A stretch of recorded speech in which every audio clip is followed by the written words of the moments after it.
सभी को नमस्कार। आज हम कर रहे हैं यूटीटी 2019 के कुछ प्रश्न।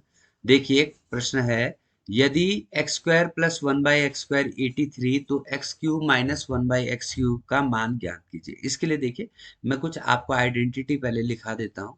जैसे होता है A cube minus B cube होता है A minus B A square plus A B plus B square. ठीक है।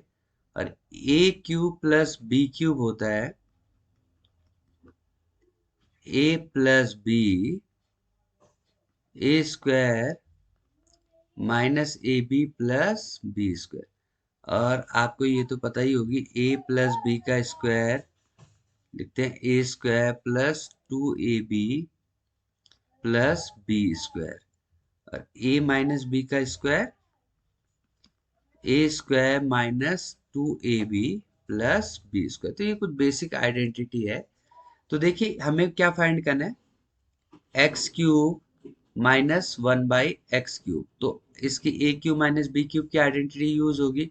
तो क्या है, A minus B, A cube minus B cube ना, ए माइनस बी हो गई तो x minus one by x. और क्या हो गया, एक्स स्क्वायर, स्क्वायर से भी लिख सकते हैं one by x square plus x into one by x, x into one by x. तो देखिए, अब हमारे पास जो वैल्यू है हम उसको रख देंगे x minus one by x. इसकी वैल्यू हमें दे रखी है x square plus one by x square की 83। और ये हो गया x into one by x, one आ गया। तो ये आ गया हमारे पास 84 into x minus one by x. तो x minus one by x की हमें वैल्यू निकालनी है, तब जाके हमारा आंसर आएगा। तो x minus one by x की वैल्यू निकालने के लिए हमने क्या किया, x minus one by x का होल स्क्वायर। तो ये क्या होगा, ये होगा किसके equal, x square plus one by x square minus two into x into one by x. A minus b के होल स्क्वायर का फॉर्मूला लगा दिया ना मैंने। अब यहाँ से टू एक्स से एक्स क्या हो गया, कैंसिल। तो ये हो गया x square plus one by x square क्या है आपके पास, 83 माइनस टू, तो कितना आ गया 81, 81 आ गया ना। और x minus one by x क्या आ जाएगा, x minus one by x आ जाएगा। देखो, x minus one by x का होल स्क्वायर अगर 81 है तो x minus one by x क्या आएगा, रूट हो जाएगा ना, या जैसे 81 का रूट हो गया 9। तो अब हमारे पास x cube minus one by x cube की वैल्यू आ जाएगी, x cube minus one by x cube होगा 84 into x into x minus one by x की कितने, 9। तो इसका आंसर आ गया 9 4 जा 36, 9 8 जा 72 और 3 75। तो 756 इसका करेक्ट आंसर है। अब देखिए, दूसरा क्वेश्चन हम सॉल्व करते हैं इसका। तो देखिए, दूसरा एक क्वेश्चन है, पटरी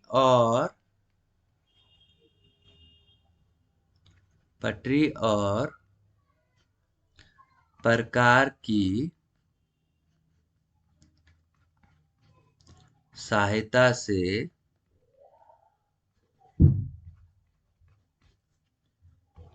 निम्न कोण की रचना संभव नहीं है। कोण की रचना संभव नहीं। देखो, पहले मैं आपको इस क्वेश्चन को एक्सप्लेन कर देता हूँ। ये बोल रहा है कि पटरी और प्रकार की सहायता से निम्न कोण की रचना संभव नहीं है। मतलब अ, आपको पता है कि जो कंपास की सहायता से बोल रहा है ना, एक तो प्रोटेक्टर होता है। तो आपको पता है कि जैसे आप एंगल बनाते थे, तो पहले आप एक लाइन खींचते थे, फिर आपने एक पॉइंट ले लिया, आपने ये कर दिया। तो पहला आप 60 डिग्री का एंगल बनाते थे, पहला आर्क जो खींचते थे 60 का होता था। फिर यहाँ से जो आर्क खींचते थे वो 120 का होता था। ठीक है। अब 120 से और 60 से जो आर्क लेते थे वो किसका बनता था, 90 का बनता था। अब एक 90 से लेते थे और एक 60 से लेते थे, तो 90 और 60 के बीच का 75 का, 60 से लेते थे और जीरो से लेते थे तो 30 का, 90 से लेते थे और जीरो से तो बीच का 45 का। तो इस प्रकार ये हम कई से एंगल पटरी और प्रकार की सहायता से बना सकते हैं। लेकिन कौन सा, हमारे पास चार ऑप्शन दिए हैं। पहला ऑप्शन दिया है 37.5 डिग्री, दूसरा ऑप्शन दिया है 39.5 डिग्री, तीसरा ऑप्शन दिया है 22.5 डिग्री और फोर्थ ऑप्शन दिया है 67.5 डिग्री। तो देखो, अब 37.5 का मैं डबल करूँ ना तो कितना हो जाएगा, 2 5 10 14 और 15 75 डिग्री। तो 75 डिग्री का एंगल आप बना सकते हैं। कैसे बनाएंगे? 75 का बनाने के लिए आपको 60 और 90 के, 60 से और 90 से आर खींचना पड़ेगा। 60, क्योंकि 60 प्लस 15 क्या होता है, 60 प्लस 15 भी 75 होता है, और 90 माइनस 15 भी 75 होता है। तो 7, इसका मतलब ये एंगल हम बना सकते हैं किसकी हेल्प से, पटरी और प्रकार की हेल्प से। ठीक है। अब दूसरा देखो 39.5, 39.5 का डबल करके देखा आपने, 39.5 का 2 5 10, 2 9 18 और 1 19, 2 3 6 और 1 7। तो ये हो गया 75 79 डिग्री। अब देखो 79 का नहीं बन सकता एंगल पटरी और प्रकार की हेल्प से, जबकि 22.5 देखो, तो 22.5 डिग्री देखो तो इसका डबल क्या होता है 45। 45 का बनाने के लिए क्या क्या लेंगे, एक आर्क 30 से लेंगे और एक आर्क 60 से, क्योंकि 30 में 15 ऐड करोगे तो 45 होगा और 16 में 15 माइनस करोगे तो 40 होगा। मतलब जितना प्लस करें उतना ही माइनस करके वो एंगल मिल जा रहा है ना। तो इसका मतलब 30 और 60 से हम 45 का 45 का बना देंगे, और 45 का हाफ क्या हो जाता है 22.5, यानी कि 0 और 45 के बीच में कौन सा एंगल बन जाएगा 22.5। और 67.5 का डबल क्या होता है, 67.5 का डबल क्या होता है, 2 5 जा 10, 2 7 जा 14 और 1 15, 2 6 जा 12 13, 135 डिग्री ना। और 135 डिग्री कैसे बन जाता है, देखो एक आर्क अगर हम लें किससे, 90 में 45 ऐड करें, ठीक है, 90 में 45 ऐड करें तो कितना आ जाएगा 135, और 180 में से 45 माइनस करें, 180 में से 45 माइनस करें तो भी क्या बचता है 135, यानी कि 135 डिग्री का एंगल भी बना सकते हैं। तो 67.5 क्या बन जाएगा, सीधी सी बात है ये भी एंगल बन जाएगा ना। तो हम ये समझे कि कौन कौन से, तो कौन सा एंगल हम नहीं बना सकते 39.5 डिग्री का, कौन सा एंगल नहीं बना सकते पटरी और प्रकार की हेल्प से,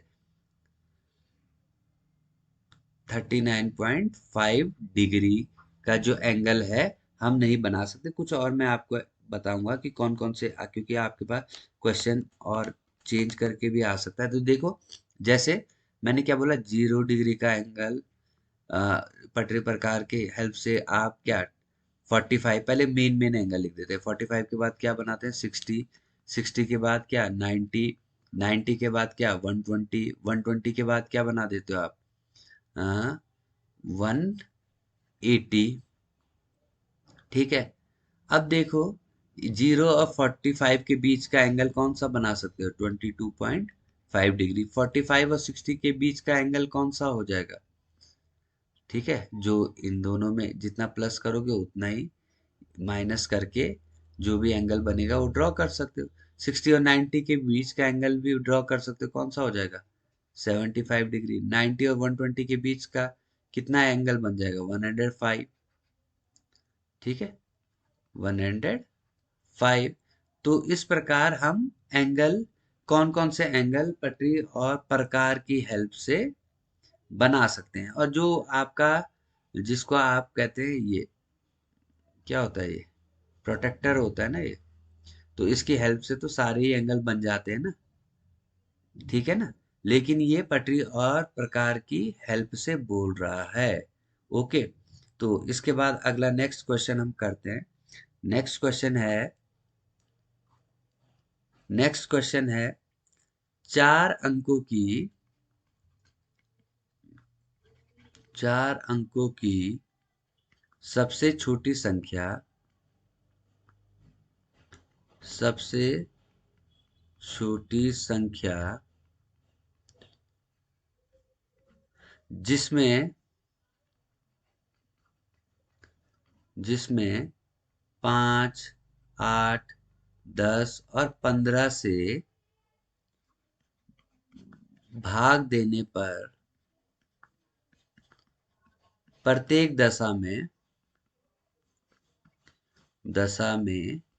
2 शेष रहता है।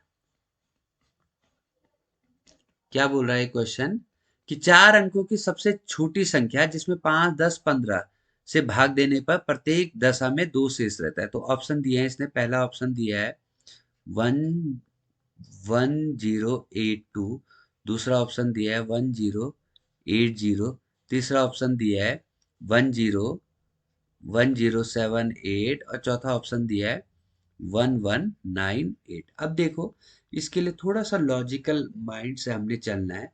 अब इसने बोला क्या है, 4 अंकों की सबसे छोटी संख्या। तो ऑप्शन में तो 4 ही अंकों की संख्याएं हैं। वैसे आपको बताऊं, आपसे ऐसा क्वेश्चन भी आ जाता है कि 4 अंकों की सबसे छोटी संख्या कौन सी है। तो आप किसी भी, जैसे 4 अंकों की सबसे छोटी संख्या कौन सी है, 1 के आगे कितने जीरो लगा दिया आपने, 3 जीरो। और कोई बोले कि 4 अंकों की सबसे बड़ी संख्या क्या है, तो 4 अंकों की सबसे बड़ी संख्या क्या है, कितनी बार 9 लिख दिया, 4 टाइम्स। कोई बोले 3 अंकों की सबसे छोटी संख्या क्या है, तो आप क्या लिखोगे, 100। और कोई बोले 3 अंकों की सबसे बड़ी संख्या क्या है, 999। क्यों?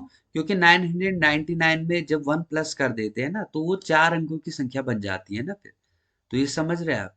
तो इसने बोला कि 4 अंकों की सबसे छोटी संख्या है जिसमें 5, 8, 10 और 15 से भाग देने पर प्रत्येक दशा में 2 शेष रहता है। तो देखो, आपको थोड़ा लॉजिक यूज करना है, क्योंकि आप देख रहे हो कि 5 से भी डिवाइड करके 2 रहना चाहिए ना। हमें क्वेश्चन में बोल रखा ना उसने, 5, 8, 10, 15 से, तो 5 से भी डिवाइड करके 2 रहना चाहिए ना। तो आपको पता है, या 5 से बोला या 10 से, इन दोनों से आप आसानी से चेक कर सकते हो। क्योंकि कैसे चेक कर सकते हो, आपको पता है 10 से तो वही अंक डिवाइड होते हैं ना जिनके लास्ट में क्या होते हैं, जीरो होते हैं। तो ये तो आपको पता है, जैसे 1080, तो 1080 पूरा तरीके से क्या हो जाएगा, डिवाइड हो जाएगा। तो ये तो हो नहीं सकता। अब देखो, आप इसको डिवाइड करोगे तो 8 रिमाइंडर बच जाएगा, 8 नहीं, हमें 2 चाहिए। इसको डिवाइड करोगे, इसको भी आए, तो यही बचा ना क्या, 1082। सीधा देख के ही पता चल जाएगा, 1082। सीधी सी बात है, आप 10 से डिवाइड करोगे तो लास्ट में क्या, 2 रिमाइंडर बचेगा ना, आप देख ही लो चाहे। 10082, 10 1 जा 10, फिर आप 82 लिखोगे, 10 8 जा 80, 2 क्या बन गया, रिमाइंडर। कैसे पता चला हमें, सिंपल है, हमने एक नंबर चुन लिया। देखो 10 है ना, तो 10 से तो जब भी कोई नंबर डिवाइड होगा तो वो तो या तो उसके लास्ट में जीरो होगा ही ना। तो ये जीरो वाला तो हो ही नहीं सकता।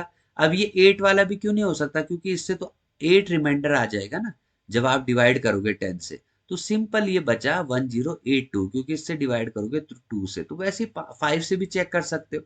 5 से भी, 5 से जो कोई डिविजिबल होगा, तो या तो उसके लास्ट में यूनिट प्लेस पे जीरो होगा, या क्या होगा, 5 होगा। देखो ना, 5 से कोई भी नंबर डिवाइड होगा तो या तो जैसे 5 1 जा 5, 5 2 जा 10, 5 3 जा 5 2 जा 10, 5 3 जा 15, 5 4 जा 20, 5 5 जा 25, 5 6 जा 30। या तो यूनिट डिजिट में 5 होता है या जीरो होता है। तो अब 5 या जीरो होगा तो ये सीधी सी बात है, 2 ही रिमाइंडर तो बचेगा, ये तो पूरा ही डिवाइड चला जाएगा। इसमें करोगे तो 3 रिमाइंडर बचेगा ना, 8। लास्ट में 5 होगा तो 8 में से 5 गया, 3 बच जाएगा। तो सिंपल लॉजिक के साथ आपने इन क्वेश्चनों को करना है, तो ये आपको और सिंपल लगेंगे और ऐसी कोई दिक्कत आपके पास होगी नहीं। अब हम अगला क्वेश्चन एक करते हैं। देखिए, ये है √98।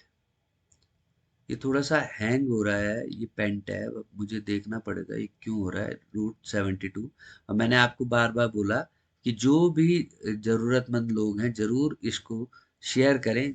मतलब जो, जिन लोगों की मैथमेटिक्स थोड़ी सी कमजोर है और उनको समझ नहीं आता, तो मैं कोशिश करूंगा कि सॉल्व भी ना करूं, इनके कुछ बेसिक कॉन्सेप्ट भी आपको बताऊं। देखो, आप रूट फाइंड करना है। मैंने आपको पहले ही बताया था कि रूट का मतलब क्या होता है। जैसे आपको पता है 100 का रूट क्या होता है, 10 होता है। मैंने बोला था ना, इनको आप याद कर लें डायरेक्ट। अब 100 44 का रूट क्या होता है 12 होता है, ये डायरेक्ट आप याद कर लें। 81 का रूट क्या होता है 9। तो अब देखो 98 का सिंपल सा रूट है 98। आपको मैं थोड़ा सॉल्व करके दिखा देता हूँ। 2 4 जा 8, 2 9 जा 18, 2 9 जा 18 और ये 49 होता है। 7 7 जा 49, 7 1 जा 7। तो देखो 98 का जो रूट आएगा ना, उसको हम 98 को ऐसे लिख सकते हैं 2 इंटू 7 इंटू 7, 2 इंटू 7 इंटू 7, 98 को लिख सकते हैं। तो 7 इंटू 7 में से 7 आ गया, 7√2 क्या आ गया ये 98 को क्या लिख सकते हैं 7√2, क्योंकि देखो 7 तो 2 बार आ रहा है ना, तो एक बाहर आ गया लेकिन √2 रह गया। अब वैसे ही 72 को डायरेक्ट सोचो आप, 36 2 जा 72, तो 36 का रूट क्या आ जाएगा 6, और 6√2 इसको क्या लिख सकते हैं 6√2। वैसे ही 50 को क्या लिख सकते हैं 25 2 जा, तो 25 का रूट क्या आ जाएगा 25 दूना 50 होगा ना 5, और ये आ गया √2। और 18 को क्या लिख सकते हैं 18 को लिख सकते हैं हम 18 को लिख सकते हैं 9 2 जा, 18 को क्या लिख सकते हैं 9 2 जा 18 लिख सकते हैं ना। सिंपल, मतलब हमें, क्योंकि हम तो कॉम्पिटिटिव एग्जाम के भी हिसाब से देख रहे हैं ना, तो थोड़ा सा आपको एक्टिव भी बनना पड़ेगा। तो 9 2 जा, तो 9 का रूट आता है 3 और √2, क्योंकि टाइम भी एक कंसर्न रहता ही है कि अब देखो यहाँ भी √2 है, यहाँ भी √2 है, यहाँ भी √2 है, √2 कॉमन ले लिया तो ये बचा 7 - 6 + 5 ऑब्लिक कितना है 3√2, √2 से √2 गया तो 7 में से 6 गया, 1 + 5 कितना आ गया 6/3, तो आंसर कितना आ गया 2 आ गया इसका आंसर। ठीक है, ये सिंपल से क्वेश्चन हम कर रहे हैं। एक क्वेश्चन मैं आपको और बताता हूँ, देखिए इस रूट के लिए ही मैं कुछ आपको बेसिक चीजें मैंने बताई थी, लेकिन मैं फिर रिपीट करता हूँ कि जैसे आपको 144 का रूट है ना, तो 144 का रूट आप सीधा याद कर लीजिए 12। ठीक है, जैसे ये 72 हमने बोला, अब यहाँ 72, तो डायरेक्ट इसका क्या लिख सकते हैं इसको 36 2 जा ना, थोड़ा सा आप दिमाग लगाएंगे तो 36 का रूट कितना आता है 6, 6√2, मतलब डायरेक्ट आप जैसे अभी हमने किया था कौन सा था, जैसे कुछ 64 है तो 64 का रूट डायरेक्ट आप क्या याद कर ले 8, तो मान लो 64 × 2 बनेगा ना, 64 × 2, तो इसका रूट क्या आ जाएगा 64 का आ गया 8, 8√2। तो इस प्रकार आप इन क्वेश्चनों को सॉल्व कर सकते हैं। अब देखिए एक नेक्स्ट क्वेश्चन था 10xy 12yz और 15zx का एलसीएम। तो मैंने आपको पहले भी बताया था कि एलसीएम के लिए आपको क्या करना है, एलसीएम के लिए आपको सिंपल काम करना है कि एलसीएम क्या होता है, मैंने इससे पहले वीडियो में भी बताया था, लोवेस्ट या least common multiple, lowest common multiple. Okay, तो लोवेस्ट कॉमन मल्टीपल, अब देखो 10 और 12 और 15 का ऐसा कौन सा मल्टीपल है छोटा सबसे, जो 10 से भी डिवाइड हो जाए, 12 से भी डिवाइड हो जाए, 15 से भी। तो देखो मान लो अगर 30 बोलो आप, तो 10 10 से तो हो जाता है, 15 से भी हो जाता है, लेकिन 12 से नहीं होता, ठीक है ना। 60 देखो तो 60 10 से भी डिवाइड होता है, 10 6 जा 60, 12 5 जा 60 और 15 4 जा 60, तो क्या आएगा डायरेक्ट इसका आंसर 60। और आप देखो यहाँ एक्स वाई है, यहाँ वाई जेड है, यहाँ जेड एक्स है, तो क्या आ जाएगा एक्स वाई और जेड। बहुत सिंपल है, देखो ना, पहले एलसीएम का मतलब ही क्या है कि जो ऐसा लोवेस्ट कॉमन मल्टीपल है, ऐसा मल्टीपल इनका जो सबसे छोटा हो। तो देखो 10 12 और 15 का ऐसा नंबर जो 10 से भी डिविजिबल हो जाए, 12 से भी डिविजिबल हो जाए और 15 से भी, सबसे छोटा ऐसा नंबर। तो सबसे छोटा ऐसा नंबर कौन सा है, वो है 60। देखो 60 10 6 जा 60 आ जाता है, 12 5 जा 60 आ जाता है, 15 4 जा 60 आ जाता है।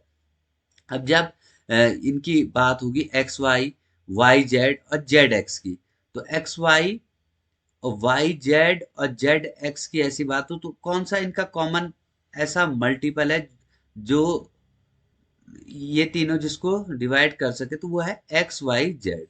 तो सीधी सी बात है, एलसीएम क्या आ गया, 60 एक्स वाई जेड। बहुत सिंपल क्वेश्चन है और आपको थोड़ा सा ध्यान रखना है। अब देखिए एक क्वेश्चन था, इसी पेपर का हम क्वेश्चन कर रहे हैं। एक ट्रायंगल बना हुआ था, थोड़ा सा डायग्राम हो सकता है कि आपको बस ये समझाने के पर्पज से 60 डिग्री, और यहाँ था एक्सटीरियर एंगल दिया था, सॉरी ये इससे, ये था 110 डिग्री और ये था एक्स। तो अब देखो इसका सिंपल प्रॉपर्टी होती है, आप ध्यान रखो कि जैसे 110 डिग्री है ना, जो ये एक्सटीरियर एंगल होता है वो इन दोनों एंगल के सम के बराबर होता है। तो इस टाइप के क्वेश्चन आए तो बहुत आसानी से आप सॉल्व कर लेंगे। तो जैसे ये एक्सटीरियर एंगल है इन दोनों के सम के, तो किसके इक्वल होगा, 60 प्लस 60 प्लस एक्स के। तो एक्स क्या आ जाएगा, 110 माइनस 60, 110 माइनस 60 डिग्री, तो ये कितना आ जाएगा, 50 डिग्री। तो इस टाइप के क्वेश्चन आ जाते हैं आपके पास। कुछ और मैं आपको, जो इस पेपर में तो नहीं आए लेकिन आपके लिए बहुत इंपॉर्टेंट है, जैसे ये ट्रायंगल दे दिया और इसके दो एंगल दे दिए, मान लीजिए ये दे दिया 50 डिग्री और ये दे दिया 70 डिग्री, और ये तीसरा एंगल पूछ दिया, तो क्या हो जाएगा, तीनों एंगल का, इंटीरियर एंगल का सम कितना होता है, 70 degree plus x degree equal to 180। Triangle के तीनों एंगल का सम कितना होता है, 180। तो ये क्या हो गया, 120 degree plus x equal to 180 degree. तो एक्स क्या आ गया, 180 माइनस 120 डिग्री, तो कितना आ गया, 60 डिग्री। कितना डिग्री आ गया, 60 डिग्री। ट्रायंगल के तीनों एंगल का सम कितना होता है, 180 इंटीरियर एंगल। वैसे ही क्वाड्रिलेटर में कितने एंगल होते हैं, इंटीरियर एंगल कितने होते हैं, किसी क्वाड्रिलेटर के चारों एंगल का सम क्या होता है, 360। तो देखिए ये हमने लिया एक्स, एक्स वाई जेड और डब्ल्यू। क्वाड्रिलेटर के 4 एंगल का सम कितना होता है, x plus y plus z plus डब्ल्यू इज इक्वल टू क्या होता है, 360 डिग्री। ठीक है।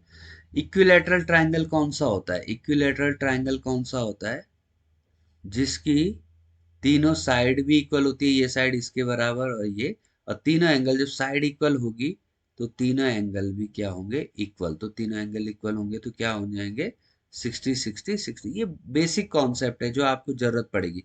स्क्वायर क्या होता है, स्क्वायर क्या होता है, स्क्वायर एक ऐसा क्वाड्रिलेटर है जिसकी ऑल फोर साइड, चारों साइड क्या होती है, इक्वल होती है। तो जब चारों साइड इक्वल है और एंगल, सारे एंगल इक्वल होते हैं कितने डिग्री के, 90 डिग्री के, इसको क्या कहते हैं, स्क्वायर। रेक्टेंगल क्या होता है, रेक्टेंगल क्या होता है, रेक्टेंगल ऐसा क्वाड्रिलेटर है जिसकी आमने सामने की साइड इक्वल होती है, ये मतलब ये साइड इसकी इक्वल, आमने सामने की साइड इक्वल होती है, और एंगल कितने डिग्री के होते हैं, 90 डिग्री के। तो इस प्रकार आपको हम बेसिक कॉन्सेप्ट के साथ कोशिश करेंगे कि क्वेश्चन कराने की। अब जैसे एक हमने एक्सटीरियर एंगल का फॉर्मूला अभी आपको बताया था, तो ये जो एक्सटीरियर एंगल ऑफ ट्रायंगल होता है वो sum of interior, opposite interior angle के सम के इक्वल होता है। तो इस टाइप का तो क्वेश्चन एग्जाम में भी आ जाते हैं। तो आई होप आप इन वीडियो का फायदा उठाएंगे, और मैंने कहा उन लोगों को आप जरूर इसको शेयर करेंगे जिनको इसकी बहुत ज़रूरत है, जो लोग मैथमेटिक्स में थोड़ा नॉन मैथ्स बैकग्राउंड के हैं और मैथमेटिक्स जिनकी थोड़ी कमज़ोर है, तो इनको हम बेसिक से समझाने की कोशिश करेंगे, और उसके बाद तो आपकी मेहनत है। Thank you very much.